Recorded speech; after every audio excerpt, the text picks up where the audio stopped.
Well, howdy there, Internet people. It's Bo again. So, today we are going to talk about the reporting that is coming out about the new information regarding the documents situation with Trump, because it has taken things to a new level. In recent videos, I said it showed signs they were looking at more serious charges. The new reporting says that employees moved the documents the day before the search warrant was executed. Also says that in May of 2020, Trump conducted dress rehearsals on how to hide the documents and keep them. It also says that he showed them to people that weren't supposed to see them. Okay. All of this combined with the information from the National Archives that says that he was fully aware of the actual declassification process and that his presidential magic wand to declassify things by thinking about them isn't real. All of this is leading up to a change in charges. What we've been talking about on this channel for the longest time, from the very beginning, is willful retention.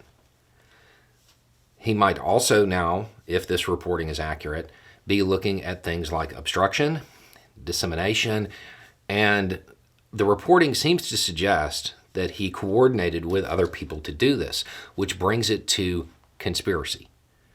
So, to make this simple, okay, I have this, I'm not supposed to, okay? How I wound up with it really doesn't matter. The feds show up and say, hey, give me that back.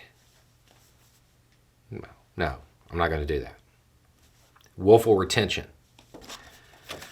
I show it to you. Dissemination.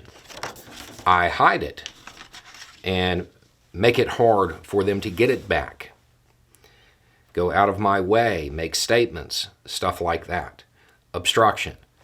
Do this in conjunction with other people. Conspiracy. If this reporting is accurate and it lines up with a lot of the other stuff that we talked about before that kind of hinted this way, he's in a world of trouble. Like well beyond what we were talking about in the beginning. The potential charges could look like the Discord leakers charges. It's very different.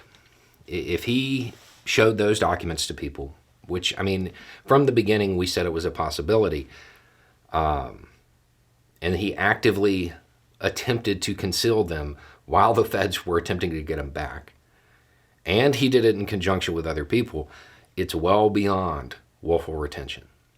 And they are probably looking at other charges which are more severe. His team seems to think an indictment is imminent. I don't know that. There are a lot of signs that say Smith is done. But there's also nothing to say that he doesn't want to get done with everything, with all of the different investigations, all of the different routes he's going down before presenting everything. Or keep in mind it's a possibility that there's already an indictment, but it's sealed. There are a lot of there's a lot of room for a lot of different variables here. But this most recent reporting really does kind of put all the pieces together to look at those other charges. This definitely at this point appears to be way more than I have these, I was told to give them back and I didn't, which is really what willful retention boils down to. There are other avenues they could go with this as far as charges. To me, it seems unlikely that they would use those routes with a former president, but I think a lot of that is going to depend on who actually got to see them, who got to see the documents. If it's him showing off and showing people that are people who aren't really a risk, but they're not cleared, they're not authorized to see it, that's one thing. If he's showing them to foreign nationals that are linked to adversarial countries, stuff like that, it's an entirely new game. And we don't know that yet. We don't have that information. But this reporting kind of confirms everything that we've been talking about, as far as it looks like they might be entertaining the idea of more severe charges. If what the Post found is accurate, I mean, that looks like where it's headed. Anyway, it's just a thought. Y'all have a good day.